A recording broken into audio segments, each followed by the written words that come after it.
सद्गुरु जी के वचनों से भयानक कर्म कट गया। सत्संगियों के अनुभव। पूजनीय साईं शाह मस्ताना जी महाराज का रहमो करम। सरसा से अपने ऊपर हुई अपार रहमत का वर्णन इस प्रकार लिखित रूप में करता है। सन 1976 की बात है। हम सरसा शहर से कल्याण नगर में आकर बस गए। उस समय वहां 5-6 घर ही थे। उन दिनों मुझे एक अजीब किस्म का बुखार चढ़ा जो उतरने का नाम ही नहीं लेता था। मैं दवाई लेता तो ज्यादा चढ़ जाता। डॉक्टर बदल बदल कर दवाई ली पर कोई फायदा न हुआ। मैं इतना कमजोर हो गया था कि मुझसे चला नहीं जाता था। धीरे धीरे मेरा खाना पीना भी छूट गया। हालत इतनी बिगड़ गई थी कि बैठा भी नहीं जाता था। जब बैठने की कोशिश करता तो आंखों के आगे अंधेरा हो जाता। कमजोरी से मेरी आवाज भी बंद हो गई है। मैंने शहंशाह मस्ताना जी महाराज से नाम लिया हुआ है। पहले मैं जाप करता था पर बीमारी को कमजोरी के कारण तब नाम भी नहीं जपा जा रहा था। मैंने सोचा चलो धन धन सतगुरु तेरा ही आसरा नारे का सुमिरन करता हूँ। मैंने मुश्किल से आधा घंटा सुमिरन किया कि मुझे मालिक ने एक दृष्टांत दिखाया। मैंने देखा हमारे घर के छोटे से आंगन में एक छोटा सा हेलीकॉप्टर उतरा। उसमें से शहंशाह मस्ताना जी महाराज तथा उनके दूसरे स्वरूप पूज्य परमपिता शाह सतनाम जी महाराज बाहर आए। दोनों सतगुरु जी के आकार बिल्कुल छोटे छोटे थे पर स्वरूप हूबहू था। जब मेरी तरफ आए तो उनका आकार पूरा हो गया।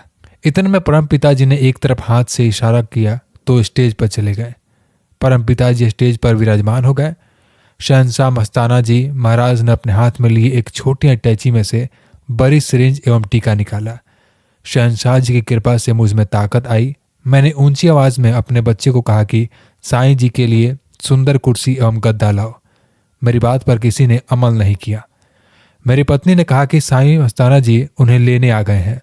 मेरी पत्नी ने उन्हें दिलासा देते हुए कहा कि सबने ही जाना है, क्या हो गया अगर लेने आ गए हैं तो। उस समय मुझे बहुत गुस्सा आया कि मेरी बात किसी ने नहीं सुनी जबकि मेरे सतगुरु जी मेरे पास खड़े हैं। जब मुझे गुस्सा आया उसी समय शहंशाह जी आलोप हो गए। मैंने गुस्से में आकर यहाँ तक कह दिया कि मैं तुम्हारा घर छोड़ दूंगा, घर से निकल जाऊंगा। अगले दिन सुबह 5 बजे डेरा सच्चा सौदा में गद्दी नशीन बेपरवाह मस्ताना जी महाराज के दूसरे स्वरूप परम पूज्य पिता शाह सतनाम जी महाराज अचानक कल्याण नगर में पधारे। कई सत्संगियों के घरों में होते हुए शहंशाह जी जगदीश फोरमैन के घर आ गए। उनका घर बिल्कुल मेरे पड़ोस में है। मेरी पत्नी तथा बच्चे भी परम पिताजी के दर्शन करने के लिए प्रेमी जगदीश के घर चले गए। मुझे भी सब पता चल गया था। सतगुरु जी की दया से मैं भी हिम्मत करके दीवारों को हाथ लगाता हुआ जगदीश के घर चला गया। पूज्य परम पिताजी ने वहीं दूर इशारा करते हुए पूछा, भाई गुरमुख ढीला मट्ठा है क्या? मैं इतना कमजोर था कि मेरी आवाज ही नहीं निकली। प्रेमी जगदीश ने कहा कि हाँ जी पिताजी ढीला है। दयालु सदगुरु परम पिताजी ने वचन फरमाया, भाई गुरमुख को चाय पिलाओ। मैंने जगदीश को इशारे से कहा कि ना बनाना, मुझसे पी नहीं जाएगी। पर जगदीश कहने लगा कि पहले तो 1 कप पिलाना था, अब परम पिताजी के वचनानुसार 2 कप पिलाऊंगा। मैंने इशारे से इनकार किया तो वह पशुओं को देने वाली नाल की तरफ इशारा करते हुए कहा कि उस नाल में डालकर तेरे अंदर पहुंचा दूंगा। मुझे बहुत हंसी आई। मैंने 2 कप चाय पी ली। चाय पीते ही मुझे ऐसा लगा कि मैं ठीक हो गया। घर आकर फिर चाय पी। बुखार का नामो निशान भी मिट गया।